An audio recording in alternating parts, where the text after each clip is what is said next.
I kind of like that name. Volume.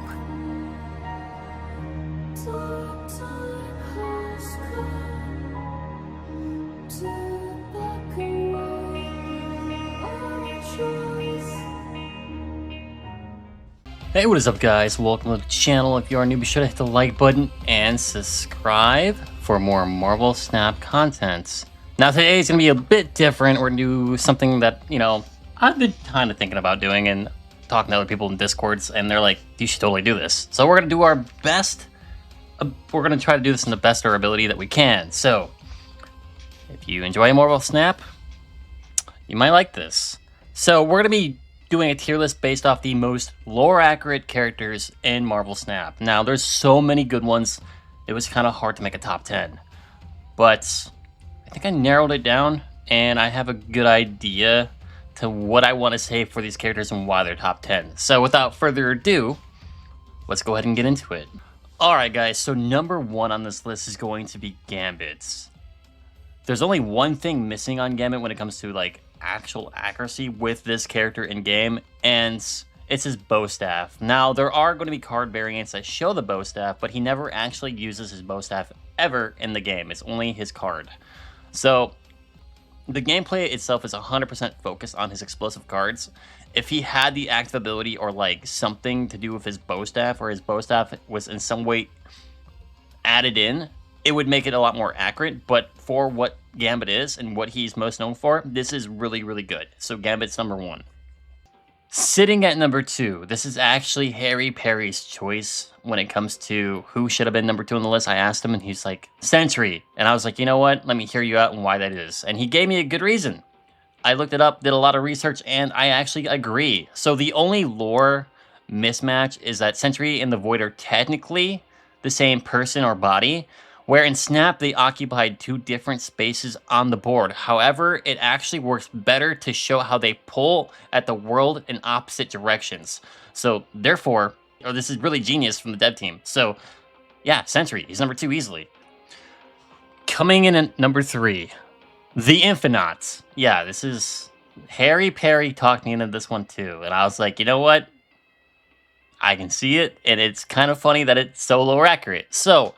the requirements for you to skip a turn to play him make so much sense, because in the comics, the world has to literally clear space and prepare for his arrival.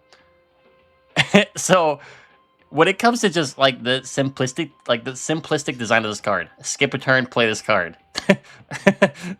It makes sense. That's literally how he shows up, and I love it. So yeah, number 3, the Infinauts. Number 4, Bruce Banner. He is conceptually very accurate, but the gameplay can also feel a little bit gamey because you're essentially gambling on the transformation.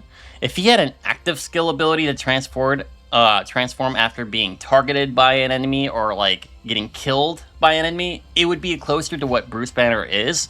But, raging out on a 33% chance is the next best option. So as for lore accuracy, it can be pretty correct, but I think there are definitely other ways you could have gone about making this feel better in game. But, if you're raging, you're raging. If you're not, you're frustrated. It doesn't really count as the same, like, emotions. So having to be mad and enraged for this to transform makes a lot of sense. So, yeah, Bruce Banner, I think this definitely hits the top 10 list at number 4. At number 5, we have Marrow. This one is probably my preference pick at number 5. Like, this is why this is here, because I think this is really good and more accurate for what this character is. So, shedding the bone in the comics, Marrow's power is a burden. Her bones grow so fast they pierce through her skin, causing constant pain. She has to shed or break them off to stay mobile. The discard and destroy trigger perfectly mirrors this. You have to get rid of her to unleash her true potential. So, it's so ingenious how they built her because of how her powers work. So I love this character. I would probably put this higher up if I was more confident in this, but I think number 5 is a good spot for her. I'm actually surprised she's this low because it's super accurate. Marvel Snap's really good at making accurate characters, and this kind of just shows you how good they are at making lore accurate characters. Number 6, Rogue. Unlike Mystique, who copies teammates, or Iron Lad, who copies his own deck, Rogue is the only one who deprives the enemy of their gift. That Thief is the core of her character strategy and her greatest tactical strength. So when it comes to lore accuracy, Rogue is up there in the top 10 because she's not copying something. No, she's stealing their power. That is literally her power. It is so smart. Love Rogue. Love this design. Rogue is actually really well thought out. Such a simple design, but really well thought out. Number 7, Nico Minoru. So, Nico is kind of an interesting one.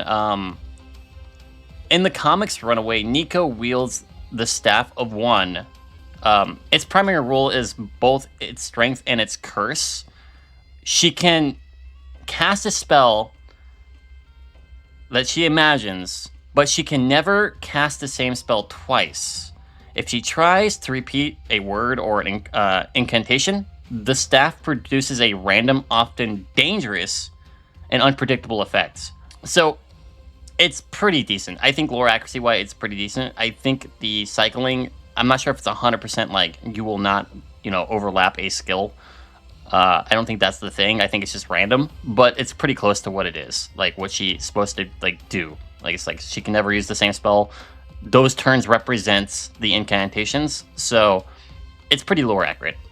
Number 8, Uncle Ben. I know he's so far down the list, but yet he deserves to be on this list. I may not like the card personally, but his accuracy of, the lore accuracy behind Ben is actually really well thought out.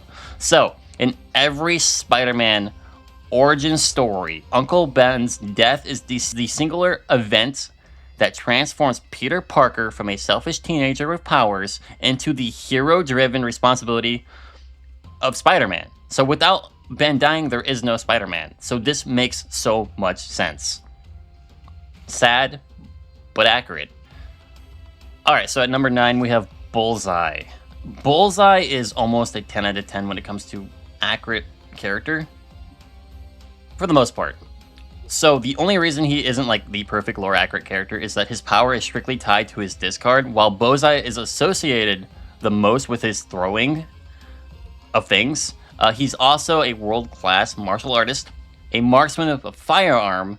The card ignores his hand-to-hand lethality and focuses entirely on the throwing cards gimmick, which, to be fair, is his most iconic trait, but, it's not... They could have probably changed it up a little bit to make it more focused on what all Bullseye is, but for the most part, it's pretty good, pretty lore accurate for what he's trying to do. And at number 10, it's actually a tie between Galactus and High Evolutionary. Both of these characters are portrayed so well that I had to just give it to them both. Unironically, you could probably put High Evolutionary and or Galactus higher up on this list if you wanted to, because they are really close to what they were, what they are, and pretty close to what they are in accuracy. In the comics, Herbert doesn't always show up to fight. He's like a puppet master who manipulates DNA for his Citadel. You don't have to play High Evolutionary. Just having him in your deck evolves your deck at the game start. That mirrors his role as a curator, so it's pretty accurate to what he's doing in the comics. So I would say kudos. That's a really good way of doing it. While High Evolutionary is a mechanical masterpiece, Galactus is often, probably in my opinion, considered better lore-wise because he doesn't just play the game, he overwrites it. If High Evolutionary is about the rules and Marvel Universe, Galactus is about the stakes. Galactus is a story win. So Galactus, whenever the screen shakes and you see the planets actually exploding, that is the most accurate representation of what he is. You aren't just playing the card game, you're witnessing a planet die. Galactus is literally what that is. He kills planets. He devours planets. Galactus is the end-all be-all. So when it comes to card accuracy, I would say he's pretty spot on, even if his power cost is a little lower than it probably should be due to balancing reasons. I would say pretty damn close. So there you guys go. That's my top 10. you could probably switch them around in different orders. It wouldn't hurt at all. I think going down the list and actually like talking about these characters, I would probably switch them up on the spot. I would probably put Galactus and High Evolutionary up higher, and probably lower someone like Bullseye and maybe the Hulk. I don't know. It's kind of hard to say. A top 10 is super hard because it is always just down to your personal preference. And Marvel Snap is really good at doing decent job at like writing the lore out in the card. Yeah. Let me know if you guys enjoyed this video. Hit the like button. Thanks, Harry Perry, for helping me out. Pick some of these slots. It was nice talking to you as always. And yeah, let me know who's in your top 10. I'll talk to y'all later. Peace.